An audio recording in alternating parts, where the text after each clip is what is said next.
Hey, my name is PolishLynx. Welcome to Katawa Shoujo. We continue with Lilly's route. Hopefully the good ending, right? Maybe I lied. I think I didn't. We'll see.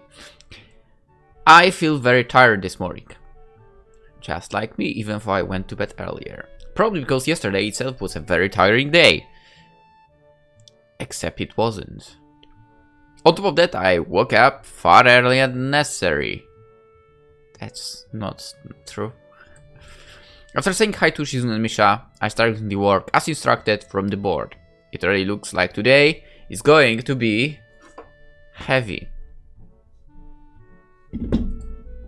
I don't have a problem with that. For Shizune and Misha might jump on me trying to get an answer about whether or not I've decided to join the student council, even if it's just one day. I wouldn't put it past them to try, and I don't have an answer for them if they do, so this situation is convenient for me. About 10 minutes into the class, Hanako walks in and takes a seat, but no one looks at her. The teacher doesn't even comment on her lateness.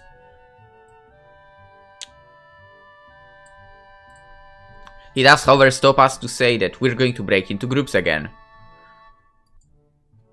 I turn my head and see that those two are looking at me. Shizune gives me a smile that is equal parts cute and menacing, which means it's only menacing. This is mine that says, "We have you now, there is no escape." There is one fall. Come on, we can do it. We can do it. It-chan! It looks like we're together again! Yay! Yay! Ugh. Listen, I've had enough of you two already in the previous route. Can you leave me alone? Misha leans sideways with Shizune pushing her desk closer to mine. There really is no escape unless I were to jump through the window. Come on, teacher, save us. Jumping out the window isn't the best option, sadly. Maybe we are on the ground. No, we aren't on the ground floor.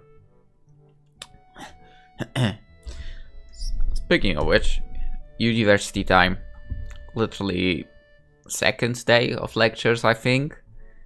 And one guy offered the other that he will, I think, buy him Chinese if he jumps out through the window during lecture. We were on the ground floor, so you know, no worries. And he did it. Well, I don't know how the supposed professor did not notice that. The security guy that was actually walking past outside noticed. Anyway.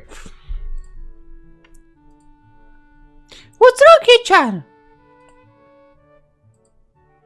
Oh, Hichan, have you been thinking about what you said yesterday? You said that you think about joining the student council, didn't you? It's okay, Hichan. We were talking about it after you left, and it would be rude to expect you to already have an answer for us to this. Right? Right?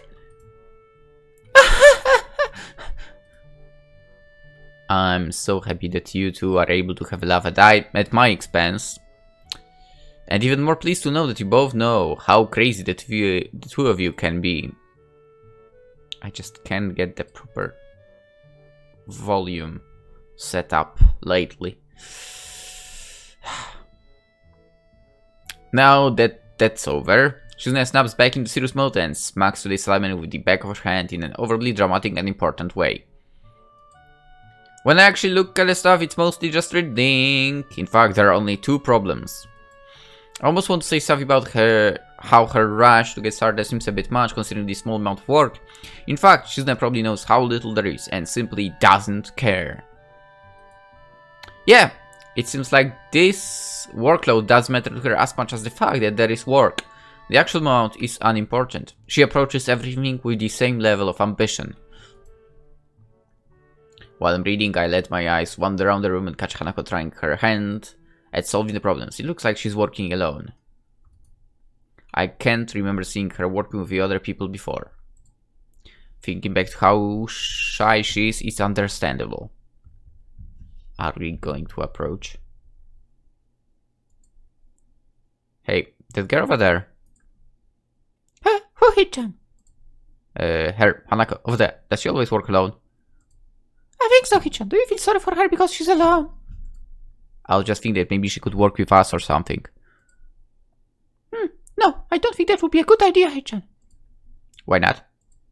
Shichan wouldn't get along with her, because Shichan is a biatch. Why? Misha shafts around the question, letting out a laugh that sounds very sorry, I clicked. Very strange. It's nervous, but still has that little thing up and down quietly present in everything she says. Just because, Hichan. Because she's a biatch. By now, Shizune has noticed our conversation, and it makes me realize again how Misha has been signing everything she has been saying this whole time. What, Shichan? The friend of my enemy is my enemy? That sounds so harsh. I'm not going to say that. Well, I will gladly become her enemy. I mean, Shizune's. You said it anyway. I know, Hichan. It's fine if you ever hear. I wonder if this is Misha's way of keeping things fair, since without her, I wouldn't be able to understand. I think Shizune is saying and vice versa. I honestly wouldn't care. Is that also why she signs all the time, so there is never a conversation Shizune will be left out of? Anyway, we should start on the problems now, Hichan. I would move. I know it would be a risky move, but I would probably move. We finish with time to spare, and I decide to ask if there are any alternatives to the cafeteria. Frankly, the food... Oh no, come on, can we not spend any more time with them? As frankly, the food so far has been subpar. This tension and Misha arguing among themselves about their favorite restaurants. And there is only one of them, apparently, if you know the route. All of them are downtown, so I don't think we have time to go all the way there. And what about the bill? Are they arguing just for the fun of it? Maybe. They seem so distracted by that they don't even notice the start of the actual lunch break. I look over my shoulder towards the back of the classroom. She seems to be studying her notes from the previous class. It's an odd sight. Everyone else in this class is busying themselves with the lunch break. Socializing, gossiping, rearranging desks, the ones with the actual box lunches mixed in and chattering like everyone else, only interrupted by short bouts of eating. But when I watch Hanako, it feels that I'm the only one who can see her, almost as she was invisible, sort of hiding in plain sight. Is she being bullied? Is she isolating herself from the rest of the class on her own accord? I see her look over her shoulder towards the classroom's rear door. Come to think of it, she hasn't turned a page since I've started watching her. I guess she's waiting for someone. What to do? What to do? Oh, I think we didn't have that choice, and I'm sure of that because there are no ticks. Okay. I kinda want to approach. Now let me quickly turn on the guide, which I haven't. Come on. Come on! Load faster. Alright. Because as I said, right now we are going the cheatsy way. Oh, actually we are supposed to do that. Let's go. I still feel bad for making a runway yesterday, so I'd better say something. Oh. Hey there, Hanako. So... Well, at least she remembers my name. Hey, I just wanted to apologize for yesterday. I didn't mean to startle you or anything. I'm just new here and I thought I should get to know my classmates. As Hanako looks up at me. See, she's damn cute.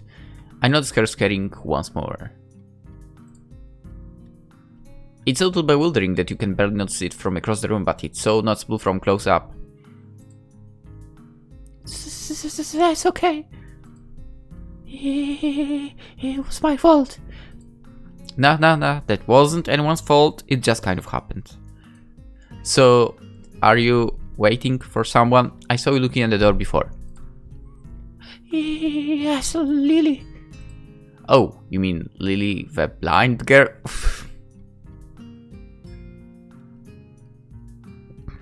What a nickname, by the way.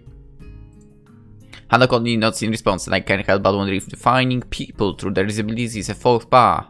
Faux pas. I googled how to... How was... I checked yesterday how you are supposed to say that, and I don't remember. French. Faux pas. Faux pas. More or less correct. Whatever. Of the worst kind of or just normal here. I guess that explains why Lilly took off after her yesterday. She seems like a nice girl. Are you two friends? Yes. As if hoping for it to appear, she checks over her shoulder again. I think I'm making her nervous again. I hope I'm not disturbing you right now. No, that's not it. It's just he really doesn't come here. What do you mean?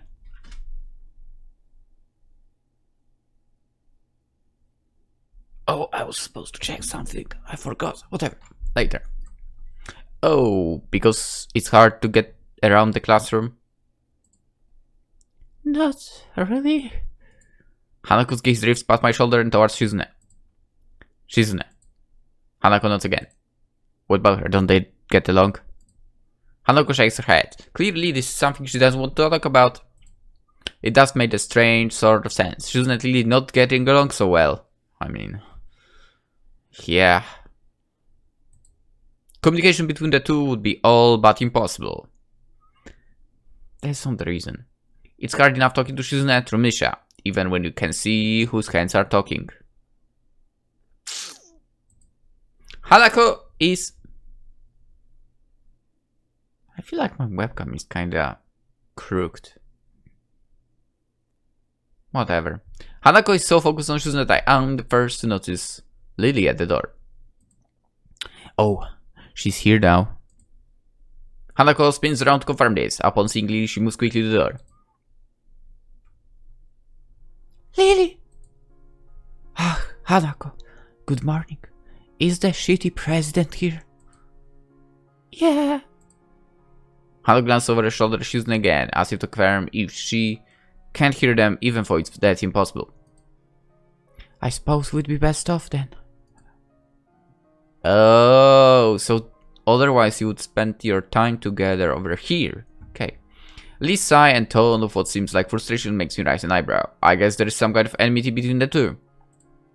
It's intriguing. But that's not really something I'd ask about. I'm sure if they wanted me to know, they would tell me.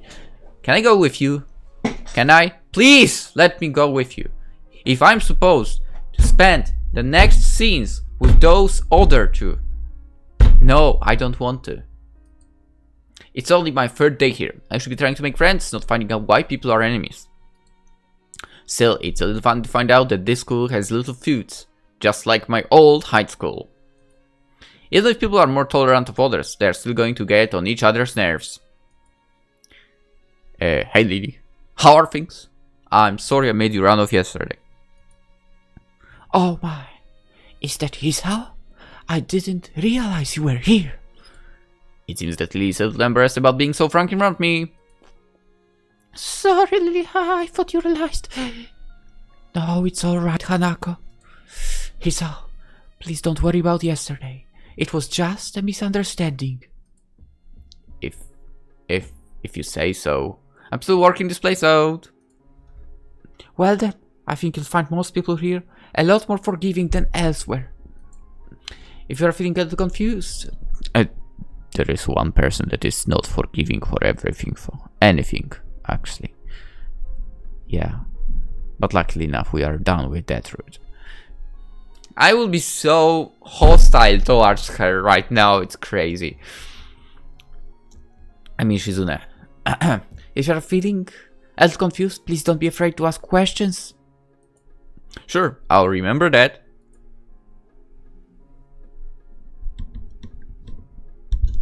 Yeah, there should be a pop-up. You remember. Your character will remember what Lilly just said. Lilly?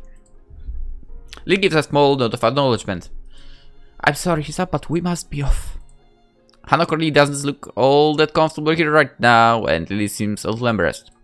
I wonder if my apologies really made any impact. Mind if I accompany you to... I know I'm kinda pushing that to the limits, but Lee-hun's quietly still smiling.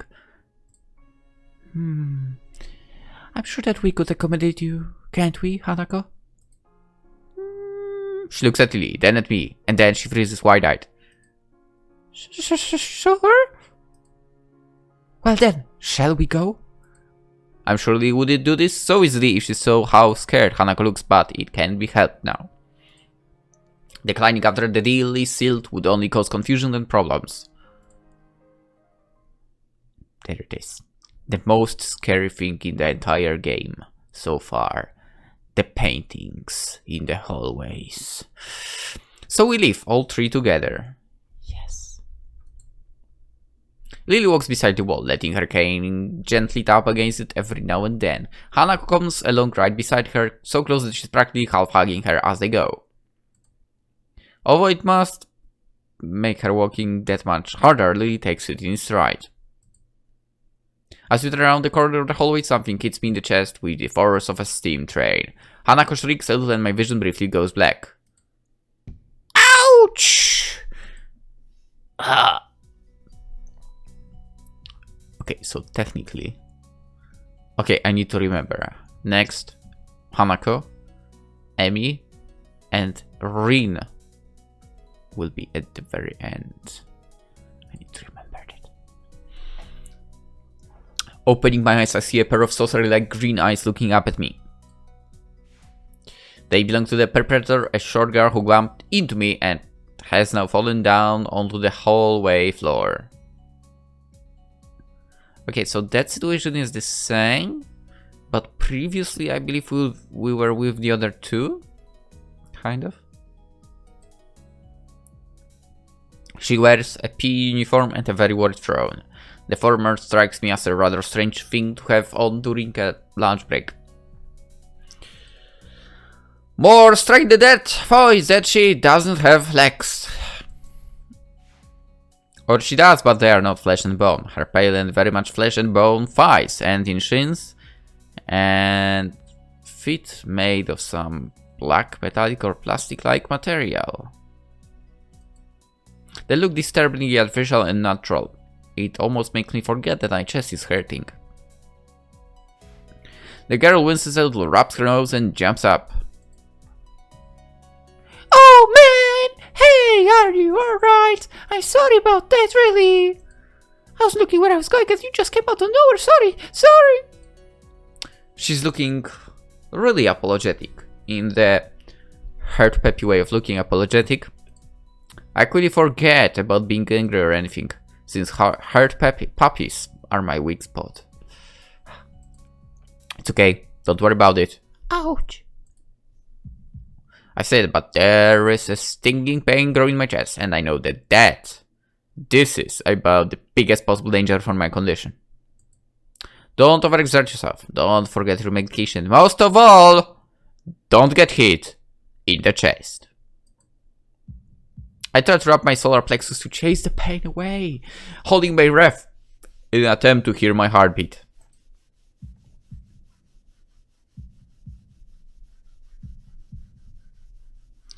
And it seems normal. Hey, should I get a nurse? The word high-pitched voice of the girl snaps me out of it. I stared at her for a few seconds, dumbfounded, and realized that I probably look worse off than I really was, doubled over myself and looking all tense. Damn, I'm overly worried about my heart. No need. I'm fine. I think. Managing to say something in response, I pull myself upright, feeling my sore ribs one last time, and take a deep breath. She just knocked the wind out of me, big time, but it's nothing more than that.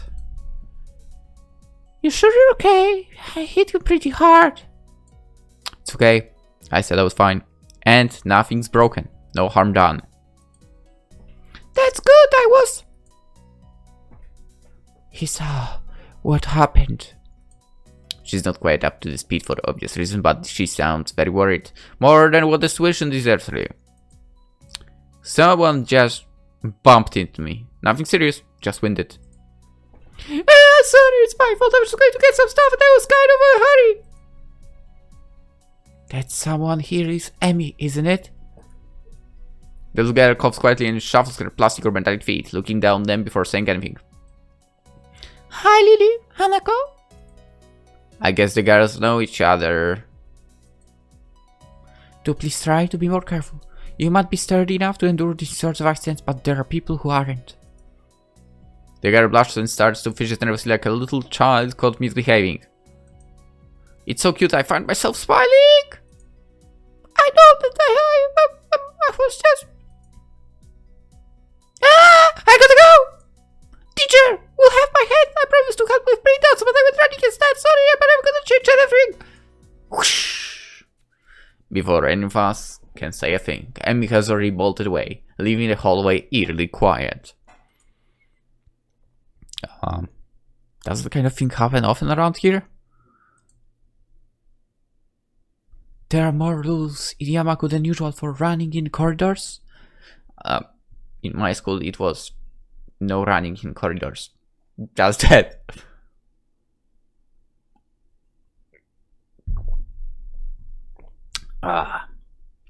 The amount of times in primary school and junior high school I was caught running. Good times. That was enjoyable. That was enjoyable.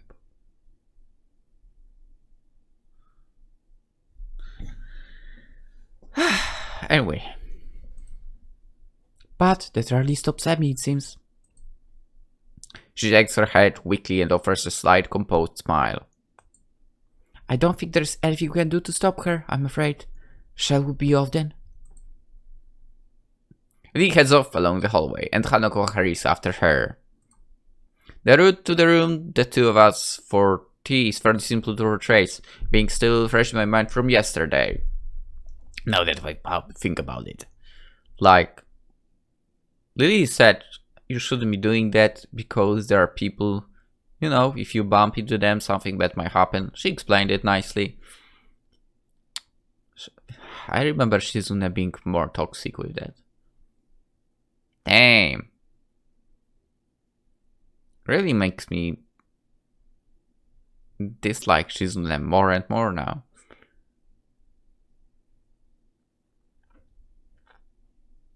Interesting. Very interesting.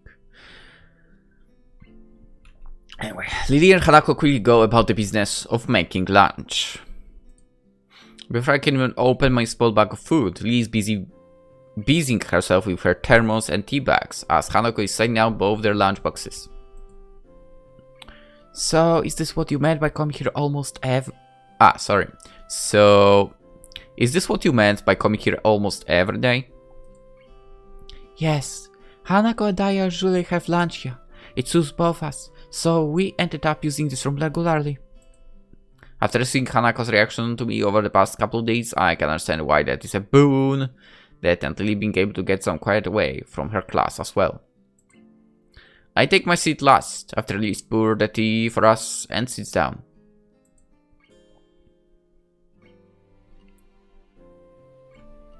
Nice. The more time spent with these two girls, the more I think they are perfect foil to Misha and Shizune. Even with a voice, Shizune is direct and brash. And a biatch. And Misha seems to get along with everyone. That's true. That's true. Also, I mean, she could find herself better environment. On the other hand, Lilly is soft-spoken and relaxed, while Hanako seems to be the shyest girl I've ever met. There's gotta be some secret behind it. So, how are you faring in Yamaku, Hisao? You seemed a bit flustered before. Apart from getting lost every now and again, and being crash-tackled outside my classroom, fine, I guess. You look pretty hurt before. Are you really okay? For a brief moment, I considered telling Hanako and Lilly about my condition, but then I held it back.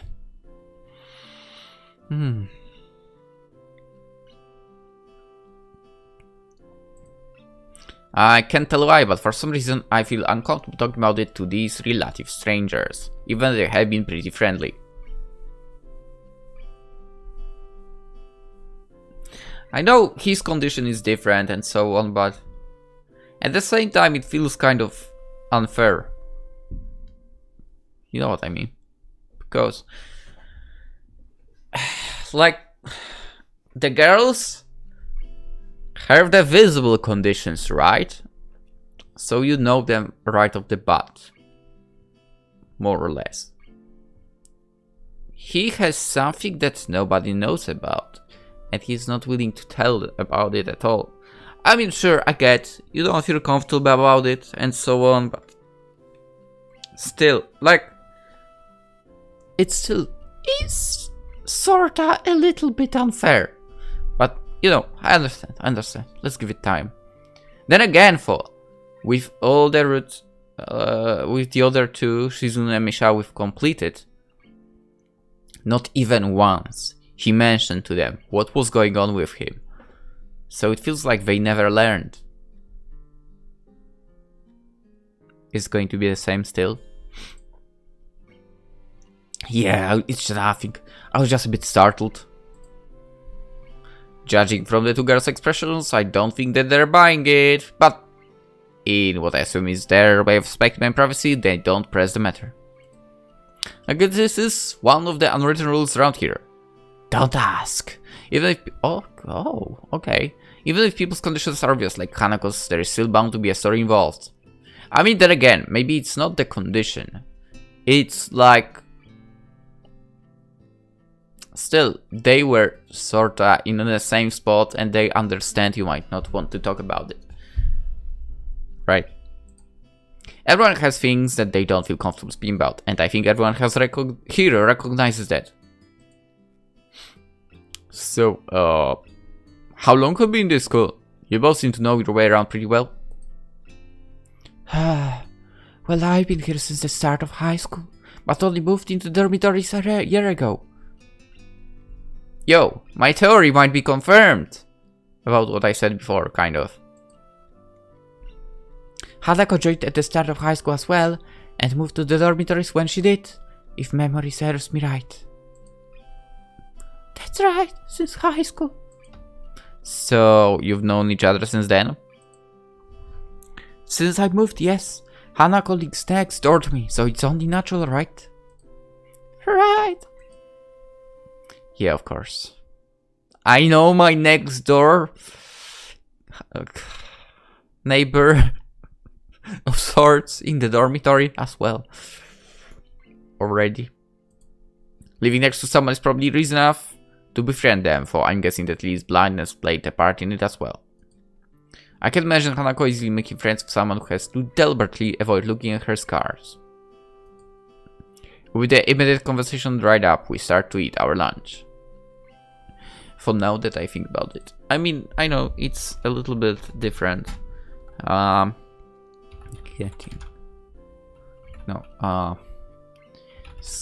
removal or something like this. Yeah, there is a surgery for it, right?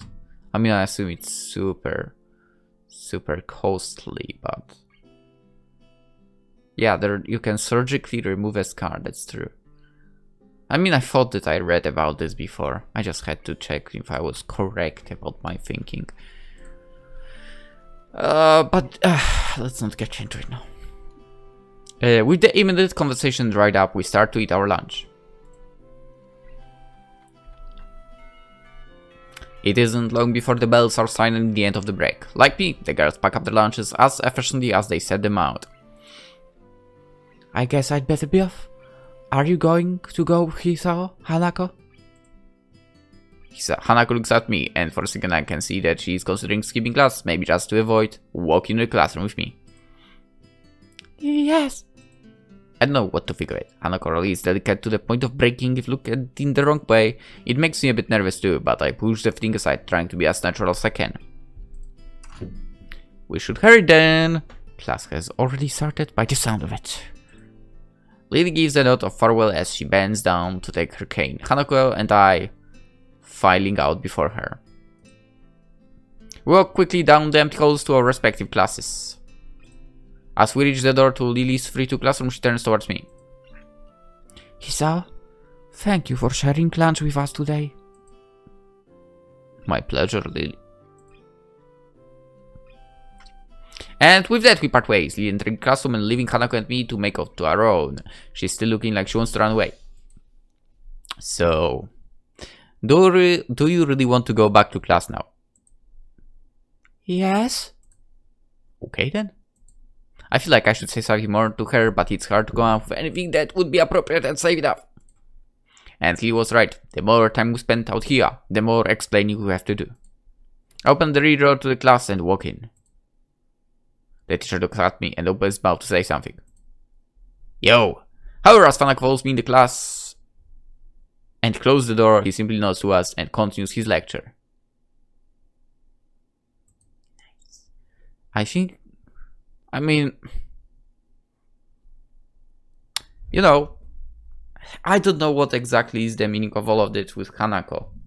We'll probably find out eventually. But, you know, she's like kind of left to do that.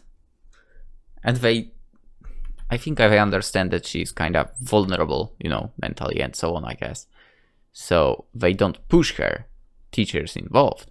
So the teacher, noticing that Hanako maybe is making some friend, works for him, and that's why he doesn't go mad at us, right? Something like this. This is the first time that Hanako has had her truancy practically ignored. There is definitely something going on here. We make our way to our seats, and I notice that Misha and Susan are both missing as well, but I don't give a damn. I wonder if it is some form of informal agreement with the staff, or if it's a perk afforded to the unique students of the school.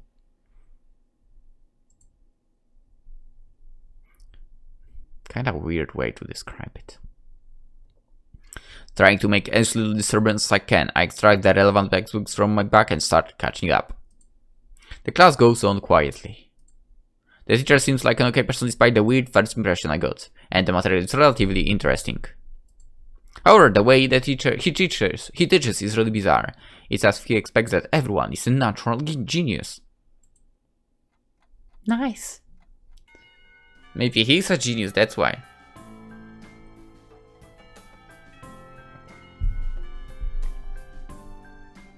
When the final bell sounds, I realize that there is a lot of time left in the day, and I'm left wondering what to do. It's odd, at the hospital I had 24 hours a day of free time, but here filling the considerably shorter hours feels difficult. Everyone else, I don't know, watched Kids Diver. I watched it yesterday, finished it yesterday, so good. Everyone else leaves and I'm left alone with the teacher. Muto is examining the assignment sheets we were working on earlier, marking them with a red ballpen. Raising his eyes from his papers, briefly nods me and furrows his brow. What is it, Nakai? I jump at him addressing me, but I guess it's natural to spark some conversation since there is nobody else around. Nothing. Think about what I do after school. The teacher slowly puts the cap of the pen he's holding and arranges papers into a stack, clacking it against the desk twice. He seems very methodical, and for a brief moment I am reminded of Shizune, but the teacher is more unhurried and relaxed. Sorry, much more routined. You have no plans? No, I consider joining club, but I don't know what kind of club would interest me. Go observe a meeting of someone else's club. Might pique your interest. I guess. But I don't know how to continue from here. Mood looks at me in a way that makes you quickly want to take the words back to avoid conversation. But I can't, so I have to forge ahead. I just don't know how to deal with people, I mean, the other students. I talk to people and everything, so it's not that I'd be easy later and think. I just don't know what to think about the disabilities. It's like, it feels like I'm being impolite if I pay attention to them, and it's weird to ignore them. Damn if I do, damn if I don't. The teacher scratches his cheek, absent-mindedly looking very unresponsive. These things are only an issue if you make them one. You can talk normally with someone, even they're blind or something. Try to look behind the superficial.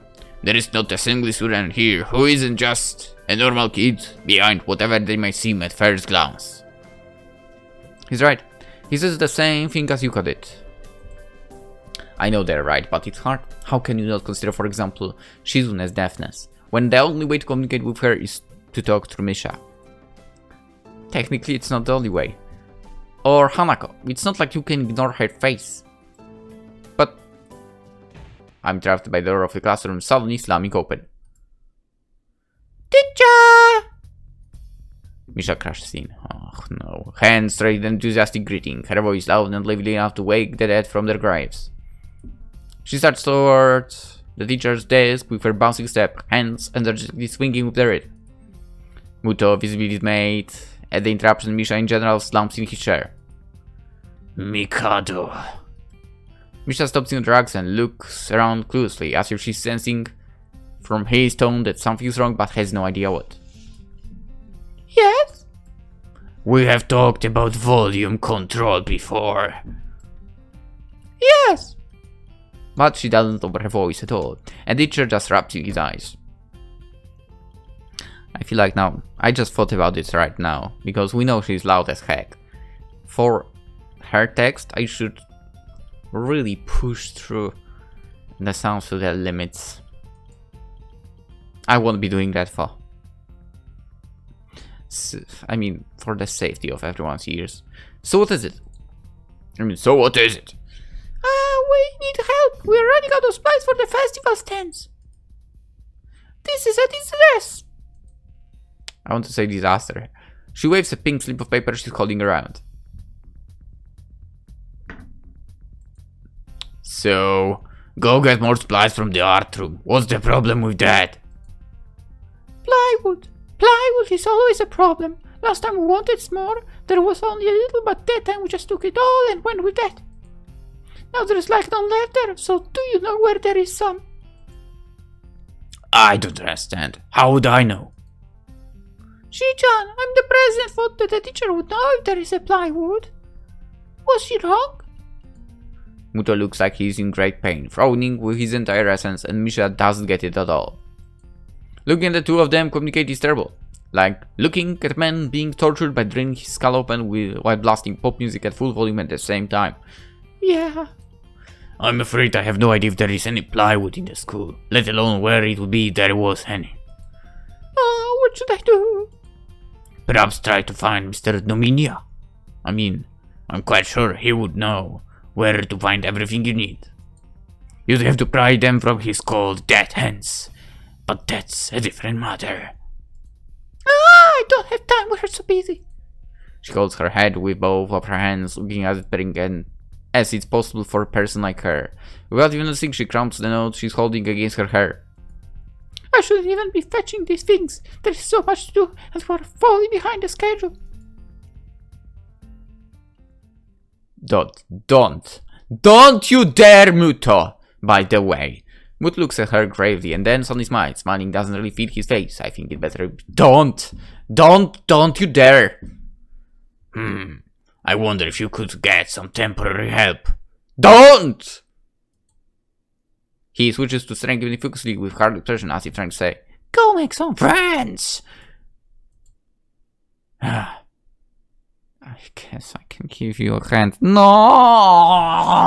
I don't want scenes with them anymore! Why? Muto! You asshole! How dare you! You can. Thanks, Hichan. You're really nice.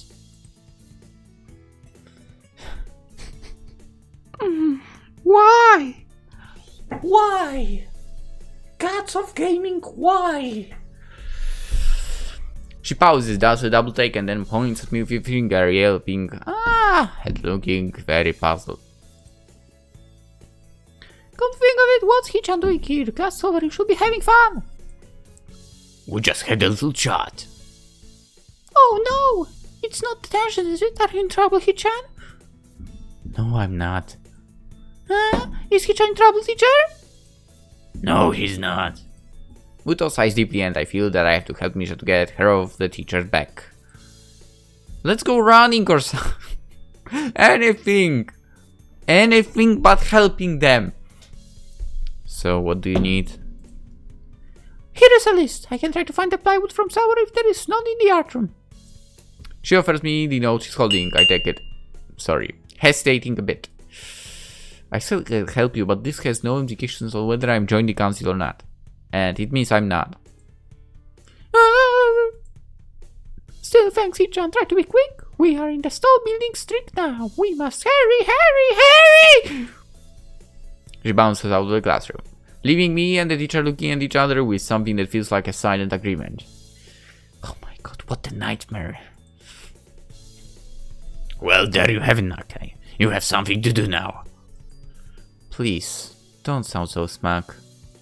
Looking at the list with a number of items ranging from paint to plywood, all written with small, neat handwriting that is undoubtedly someone's, I heave a sigh.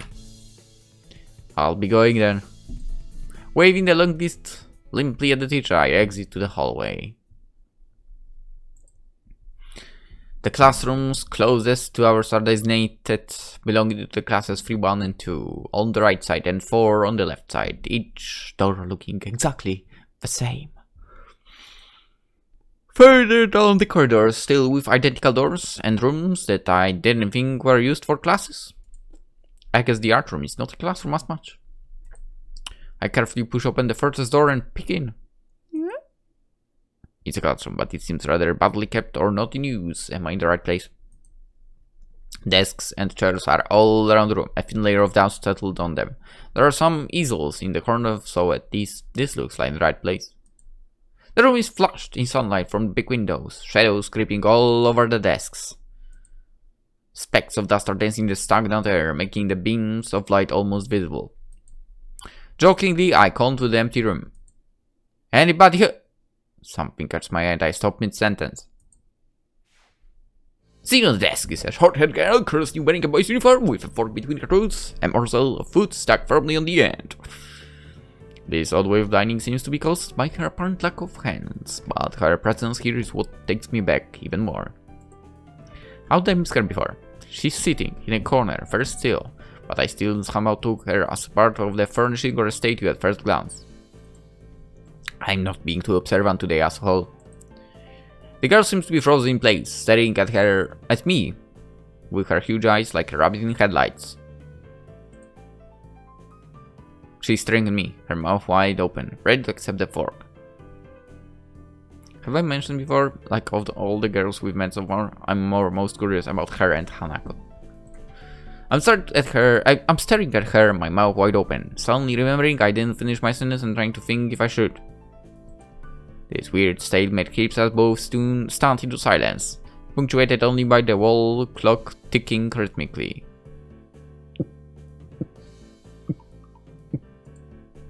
Hello. The girl stuffs the fork from her mouth and is now staring at me expectantly while chewing. This is a bit awkward. Hello. I was told to pick up some supplies from here for some festival stalls, I think. I don't think there will be someone here. There isn't, that's why I came here too. She picks up another fork. Fool. Doesn't that mean you're here then? She raised her eyebrows as she was suspecting my observation was false. You're pretty observant, huh? I guess it does. But who are you? This girl is pretty straightforward, isn't she? Nakai. Hisao Nakai. I just transferred in on Monday. Funnily enough, today is Monday. I'm Rin. Tezuka Rin. Rin Tezuka. I won't shake hands with you, but at least we know who we are now. That's very nice. Her deadpan manner of talking makes it hard to determine whether she's talking about shaking hands or not. Yes. It kinda bothers me. Joking about these matters doesn't feel appropriate at all. While I'm trying to figure out what's appropriate when this girl is, she seems to have lost interest in me and now gazing yearningly back at her food. Can I continue my lunch? If you don't mind, I won't mind you. If you need to get your stuff, the supplies are at the back. Go right ahead, but scoots are the over for the day. What word would you use then? There is no word for a meal you eat after lunch, but for dinner, right? It bores me very much too, but I don't know what I should say. I don't think you're supposed to eat a meal between lunch and dinner to begin with. but I'm hungry now, and my delicious box lunch would go to waste otherwise. I have curry. It's very delicious. With much decisiveness, Rin once again picks up the fork between her teeth, and with at least as much impoliteness, she points it straight at me.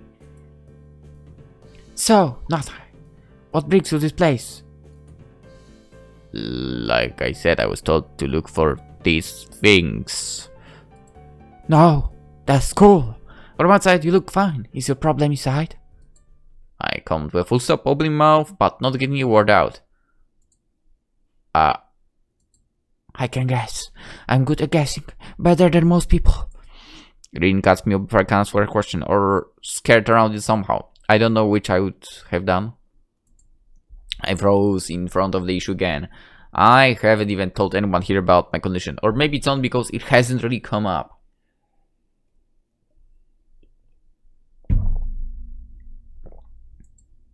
I do get a feeling that not making issues of this is a part of the social code here, as the teacher said. I wonder if the people here could relate. Probably not any better than any normal person could.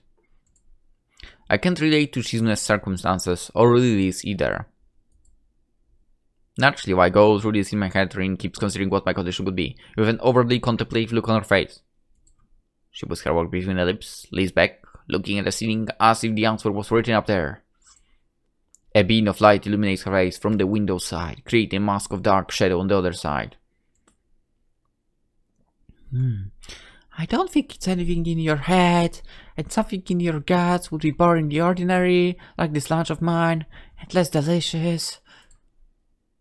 The problem must be in your pants. This messed up Sherlock Holmes kind of statement and the sheer lack of tact it was delivered with catches me completely off guard. I think I might have reeled back even physically as Rin's eyes widened in revelation and astonishment. So, I was right! There's something wrong with your tackle, isn't there? Still partially shocked, but recognizing the need to reply something, I spit out the first thing that I can think of. No, nothing like that! I have a heart problem, arrhythmia! I said it.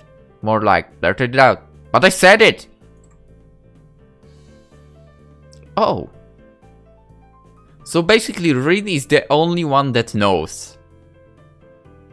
Okay, based on what we've experienced in the Shizune route, also maybe Emmy, was she Emmy? Emmy also might know. Because of the fact that she's buddy with the nurse, I guess. Sort of. No, she was like a spy for him, whatever. The girl in front of me pursed her lips together and lowers me, looking very disappointed. How boring! Trouble in the pants would have been much more scandalous. What with this reaction? I'm sorry to let you down. I forgive you. Just... I collect people and a person with you. No, the kind of problem would have been really great. Really, really great. Collect people. Like Pokemon. People with different problems. So you just like go around asking people what's wrong with them? Pretty much. I see. I mean, Rin gets my attention because she's open about everything. That's cool. Hey, where's music?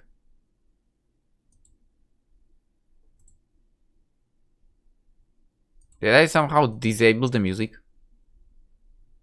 Yes, I did, and I don't know how. How do you disable the music in this game? Oh my god. Katawa Shoujo. Enable music. Text key options.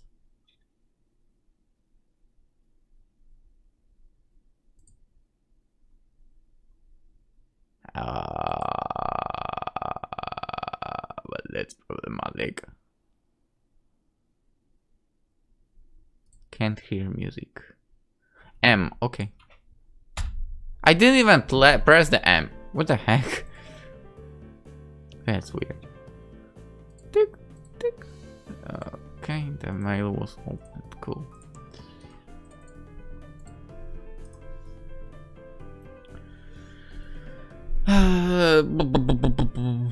Pretty much, I see. With little left to say, Rin resumes her lunch and the conversation dies away, but I keep thinking about what was said.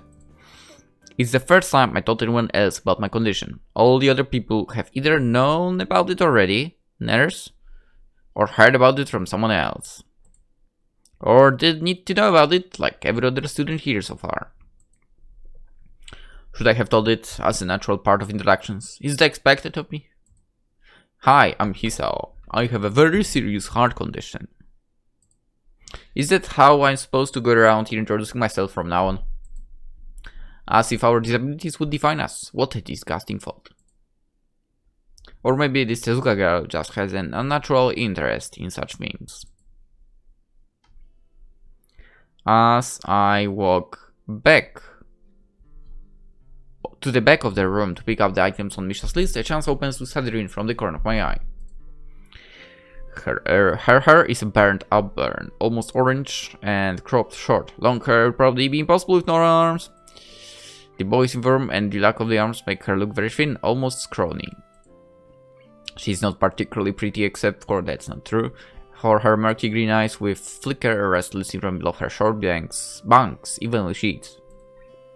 The distance and the shadows make it seem like they don't reflect sunlight at all, but instead absorb all of it within them like deep wells.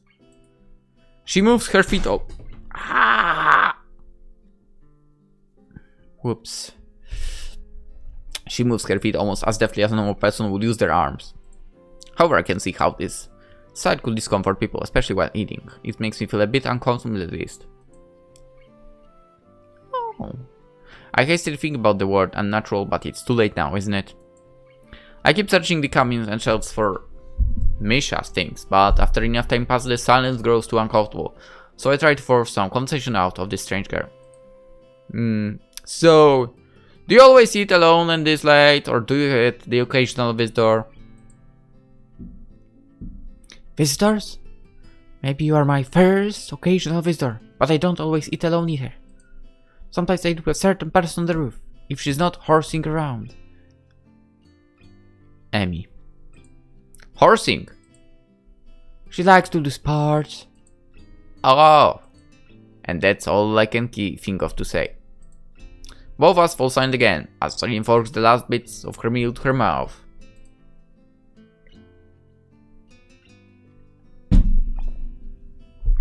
I look down at my hole and double check if with Misha's list. It seems I have everything except plywood. So I think I have all the things now. That's very nice for you. Don't feel obliged to say. I was about to take a nap anyway. You need to do whatever you are going to do with that stuff anyway, right? Or perhaps you like to watch girls sleeping? No comment on that. I'm not sure what to make of this, but Rin looks serious. Even if I did, I think I have to be going. I'll catch you around, Tezuka. You can call me Rin. I feel that our relationship is at this point good enough to warrant this much. I was returning to make my exit, but she draws me back in. Fine then, I'm Hisao. Then you are. Rin looks at me hard in the eyes, but that intimidating feeling you get when someone stares at you isn't he there? It's like she's actually not looking at me at all. She blinks a couple times and I can't figure out why a pose like this just popped between us out of nowhere. See you later, Hisao. There is something like a tiny smile there in her face, maybe. I quietly back out of the room. As I shut the door in front of my face, I whisper to myself. What an intriguing person. From inside I hear a muffled sing-song voice. I heard that! What did you hear?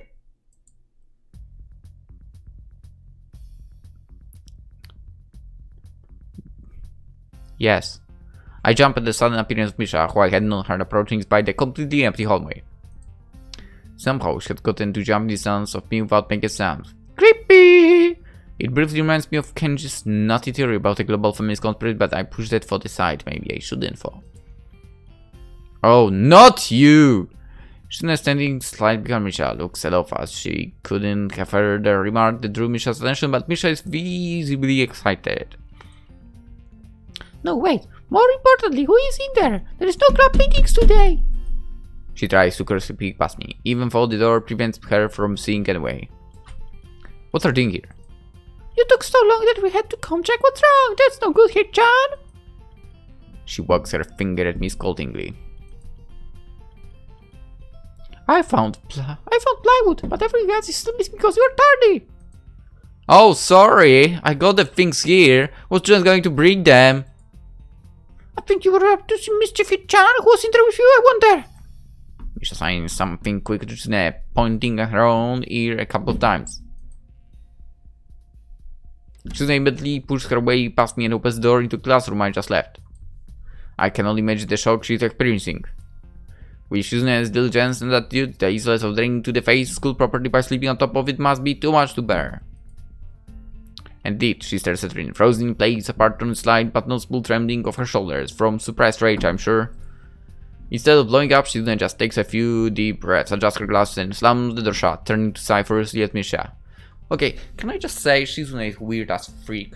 There was not a single person in any of my schools that would be angry at you laying on a desk. Not a single one. Maybe she did bluff, but I can't understand it. Even my teachers wouldn't give a damn about it. Okay, maybe some of them would, but... come on. She shoots a very loaded stare at me too, as if it was somehow my fault that Rin is sleeping on one of the desks. I mean tables. I mean same thing actually. I hope she's not getting any funny ideas about the reason of my tardiness. Hello? Rin's voice comes from the other side of the door. It takes a few eye blinks to realize she might have trouble opening it. I open the door to find Rin directly behind it, looking at us with half interested, half sleepy face. Hello? Mr. Ska, what do you think you're doing? You absolutely are never been in school property for such a disgraceful activity! It sure is sounding very crowded in here. I didn't know I was this popular. It's hard to say whether she's happy or unhappy of this turn of events. At any rate, she ignores Susan and Misha scolding, so they have no choice but to drop the issue. That's the best. That's probably the best way you can deal with those two here. Especially with the blue herd. Shun taps Fisha's shoulder, points at Rin and makes some quick signs. Poverty aside, please don't do that anymore. Anyway, how's your project going? Will it be done for the festival? Rin looks at them blankly, promptly at ease, under the pressure Shizune's cold stare is putting on her. I keep wondering about that myself too. And? We'll think about it harder. As Misha signs, her reply to Shizune, her face turns to an unsatisfied frown. Mr. Zuka, please try to take this seriously. It would be a disaster if the wall looks like someone threw up their lunch onto it. Rin nods assertively. We'll think more seriously. Misha actually giggles at that, but Shizune doesn't, not even after translation. Dang. Okay, I mean, Misha is likable.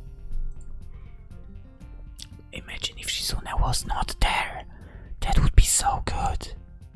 She just shakes her head, takes the materials from me, and then takes off with Misha in tow. Rin frowns thoughtfully as she looks after the retreating student council duo. How rude. It's true, though. I must finish my project before the weekend. There will be dire consequences if I don't. The end of the world as we know it. Like weekends usually are, but more dire. Much more dire. Maybe I'll postpone my nap to unforeseen future. I'm about to ask what project she has and what are these apocalyptic consequences, but she walks back into the art classroom. Since you have nothing to do, would you give me a hand? Oh, I forgot about that. That's true. Okay, so we don't have to spend time with the president of the council of the school or whatever. This paint can doesn't fit my bag, but I need it. She kicks lightly at a huge can of paint that's lying on the floor next to the table she was sitting and sleeping on. It lets out a dull clunk.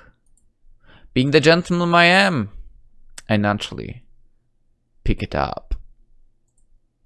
Heavy. Yeah, sure. Where do you need to take it? Away. And with that, she takes off to the hallway. Me and the paint can following since there is little choice for either of us. The hallway is quiet and empty now with Shizu and Misha gone. Yes. So we two leave towards the stairwell at the other end. Every 10 or 15 or 20 steps I have to change the can from one hand to another because the thin handle cuts into my palm. At least it keeps my arms from tiring too fast. Rin strolls on beside me with an uneven pace that I have trouble matching. Or maybe I'm walking weird because of the extra wave. It seems one of us is constantly walking too slow or too fast and I can't figure out which. 2 flights of the stairs below, Trapped appears in the form of the head nurse and his fox-like grin. Ah! Mr. Nakai, what a happy coincidence! Tezuka, of course! He nods courteously to Rin, who does not acknowledge him back, then turns to me because obviously it's me who he had some business with. There is something I forgot to mention Monday. I noted waiting passively because I can't even begin to guess what he forgot. The feeling of the handle delving deeper in my skin does make me feel enthusiastic about the interruption there. It's about your medications. Since you haven't been that long on your current medications, there might be some unexpected side effects which might require adjusting dosages or even changing to another kind of medication. So, we will do a few tests regularly, but what I do is for you to keep an eye on everything in your condition that feels off, if you get what I mean. Nausea, headache, anything, and comes me if something happens.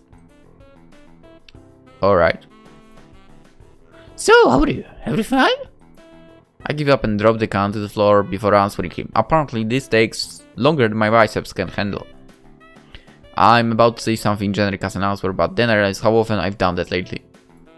Other people have asked me that too. Teachers and students here, my parents, visitors, nurses, doctors at the hospital. Everyone seems to be concerned about that. It's natural for hospital, not so much for school. Except this school. This is a small school, and both the student base and the faculty seem to be very tightly knit. At least that's the feeling I'm getting. And it's not the kind of school that gets transfer students too often. The folds and shivers up my spine, but I have a generic answer anyway. That's great! Also, one other thing. My source tell me that you've been at neither the school track nor the pool, so I'd like to know if you have to take up exercises as I ask. Of course I haven't, but his way of inquiry gives me the feeling that I should have dragged my ass off on the track since the very first day. You have people spying on me? Not as such, I just happen to know a few people, but that's not the issue here, so don't try to slip out of it. Well, I was actually doing some improvised weightlifting as an exercise. I pick up and lift the can up and down a few times like some sad imitation of a bodybuilder, even though it's weighing down my arms painfully. The stupid grin disappears from his face for a second, then comes back like it was never gone. Tezuka, will you give us a second?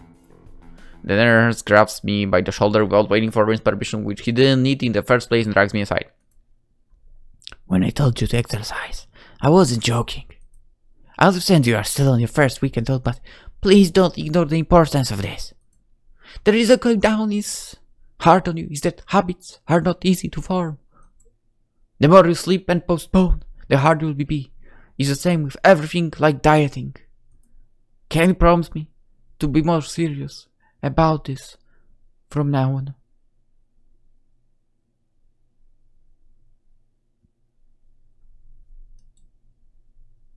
I don't know if it matters. What did we say previously? Maybe. I kinda tempted to say yes. I mean, I would say yes. Your choice. Depending, you will have... Oh. Yeah. Sure, I promise, definitely. He stares me for a moment and then shrugs, smiling again. Okay, that's more like it. If you go to the school track tomorrow morning, you will meet my spy, who probably has no qualms offering consultation to you if you want to join it. Consultation. See you around! He leaves, we wave his hand and no answer, and I walk to Rin, who has been waiting in leading against the hallway wall and staring at the pale lightning fixtures in the ceiling. Even when I approach, she doesn't move her eyes off them. Are you getting medications for your heart thingy? Were you listening? It comes out more accusatory than I intended, accidentally lashing out on her. But even so, I don't really want to start talking about it. I just met her. I don't know her. It's not her business. The nurse seems to be happily ignorant about the confidentiality to talking about that kind of thing in public. But it's not Rin's fault, is it? I look up to her, suddenly feeling a bit guilty, but Rin is just staring past my shoulder quizzically, her head tilted like a bird's. I don't know why this is so hard for me. It feels like there is some inexplicable lock that prevents me from being more upfront about this. Yeah, they're for my heart. Will they make you better? No, not really. They just make it a little less worse. Rin keeps looking at me for a while longer, and she neither says anything further, nor displays any kind of emotion I could discern. I'm thankful that she doesn't. I think I'm still not quite used to all of this. At the hospital it was easy, but I still haven't sorted my feelings about having to live a normal life with this disability. We leave the main building, and Rin leads us onwards towards the dorm. We stop at a small patch of greenery in front of the dorm building. The dorm is built on a slightly elevated ground, and with a wall and a few trees that everyone has to circle around every time they come or go. It's probably the only inconvenient design that's cool. The entire wall, made of the same kind of bricks as the building itself, has been covered with some sort of painting. Most of it is still mere sketches. Quick lines, drawn with black and white against the grey plastering that covers almost the entire length of the wall, but some places look a bit more finished. There are human faces there, and legs, and hands. I can't quite say what the painting as a whole might portray. Stacks of what seem to be the paint cans are ranged in piles on the ground beside the wall. See, the left side is hardly off the ground yet. It's because I couldn't get in the boot yesterday, so I gave up and went to meditate instead. Then it was Sunday morning. I have to work on it, but the guys from the art class are helping with the negative spaces and base surfaces whenever, which is the problem. It's easier to paint big areas if there are a lot of people with hands. The reach is better and it's faster too. She goes on a tangent of a tangent, waving to her arm, or whatever of it there actually is to demonstrate even though I got the point already. The white cotton of her sleeve flaps around and it makes me think it could look sadder than it does.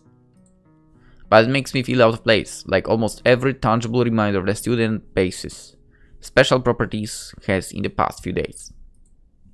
This girl does not smite rare feelings of course, or the fact that she lost me a while ago already and just keeps on blabbering. So that's why I'm trying to figure out if there is something I need to figure out and then figure it out before it's too late and all hope is lost. Why would the hope be lost? Because paint has to be painted and then it has to dry and then it has to be painted over with another kind of paint. It takes time. She finally stops, apparently thinking she made some kind of statement that makes sense. I think it's best to start from the top. So, this is your project? You did this? Yes. Yes. All of it? Yes. Nice, but I stumbled with my words, suddenly feeling like I walked straight into the minefield of political incorrectness. It's okay. You can say it. I probably won't get mad.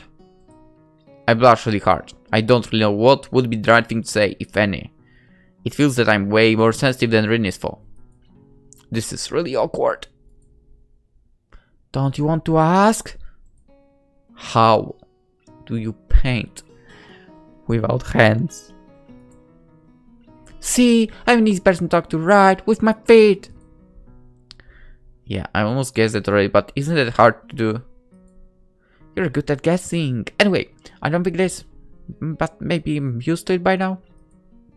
I can't get my mind around the fact that she could be an artist, but seeing how adept she was using her feet to it, I figure painting might not be a problem either. Neither of us has anything more to add to the subject. The afternoon light works pretty well. I was afraid it would look too flat, but it's not like that after all. I think it's actually pretty interesting.